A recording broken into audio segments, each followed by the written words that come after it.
ظلم سے لڑتے ہوئے مرو گے تو تمہاری آنے والی نسلیں ضرور بدلا لیں گی، اور اگر ظلم سہتے ہوئے مر جاؤ تو آپ کی آنے والی نسلیں بھی غلام رہیں گی۔ سیاست میں حصہ نہ لینے کا سب سے بڑا نقصان یہ ہے کہ نااہل شخص آپ پر حکومت کرنے لگتا ہے۔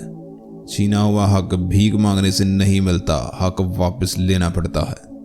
جو لوگ تاریخ کو بھول جاتے ہیں وہ تاریخ نہیں بنا سکتے۔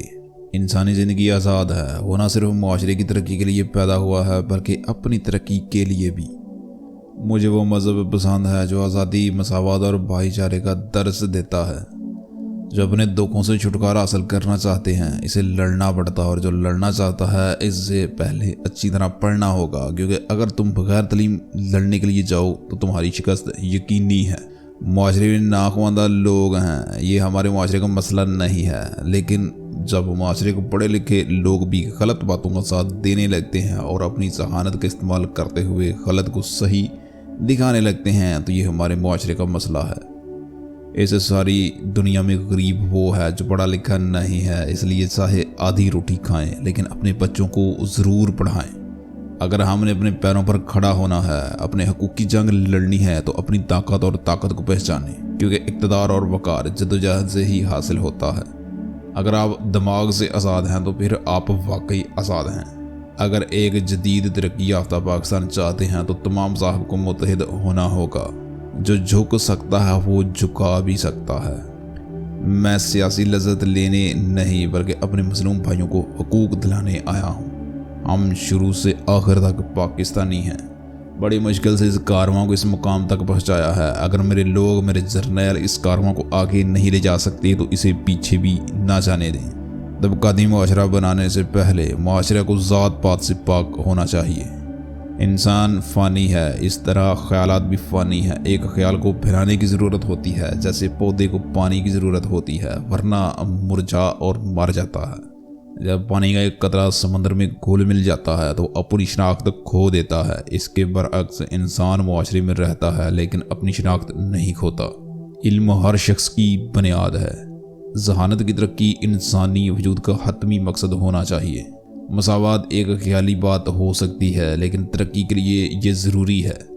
میں سمجھتا ہوں کہ آئین کتنا ہی اچھا کیوں نہ ہو، اگر اس پر عمل کرنے والے لوگ برے ہوں تو وہ برا ثابت ہو سکتا ہے۔ آئین کتنا ہی برا کیوں نہ ہو، اگر اس پر عمل کرنے والے اچھے ہوں تو اچھا ثابت ہو سکتا ہے۔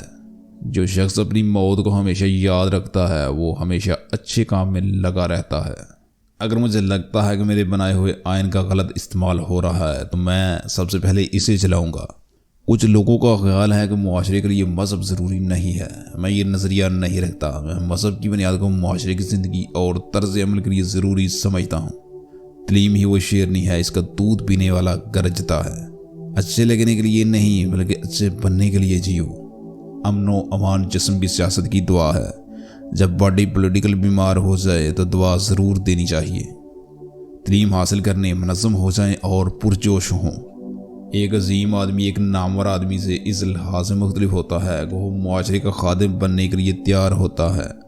قوم پرستی کا جواب صرف اسی صورت میں لیا جا سکتا ہے جب ذات پات، عقیدہ یا رنگ و نسل کے فرق کو بھول کر لوگوں میں سماجی بھائی چارہ ہو، سب کو اعلیٰ مقام دیا جائے۔ اس دنیا میں بڑی کوششوں کے سوا کوئی چیز قیمتی نہیں ہے۔ کامیاب انقلاب کے لیے ضروری نہیں کہ بے اطمینانی ہو، ضرورت اس بات کی ہے کہ انصاف، ضرورت سیاسی اور سماجی حقوق کی اہمیت پر گہرا یقین ہو۔ ہمیں جو آزادی ملی ہے اس کے لیے ہم کیا کر رہے ہیں؟ ہمیں یہ آزادی اپنے سماجی نظام کی اصلاح کے لیے ملی ہے، جو کہ عدم مساوات، امتیازی سلوک اور دیگر چیزوں سے بھری ہوئی ہے جو ہمارے بنیادی حقوق سے متصادم ہے۔ آزادی کا مطلب ہے ہمت، اور ہمت پارٹی میں افراد کے مجموعے سے جنم لیتی ہے۔ تعلیم عورتوں کے لیے اتنی ہی ضروری ہے جتنی مردوں کے لیے۔ آج پاکستانیوں پر دو مختلف نظریات کی حکومت ہے۔ ان کے سیاسی نظریات، جیسا کہ آئین کے دیباچے میں اشارہ کیا گیا ہے، وہ آزادی، مساوات اور بھائی چارے کو قائم کرتے ہیں، اور ان کے مذہب میں موجود سماجی نظریات اس سے انکار کرتے ہیں۔ تعلیم حاصل کرو، منظم ہو جاؤ اور لڑو۔ معاشرے کو طبقاتی اور ذات پات سے پاک کرنا ہوگا، کیونکہ طبقے نے انسان کو غریب اور ذات پات نے انسان کو پست بنا دیا ہے۔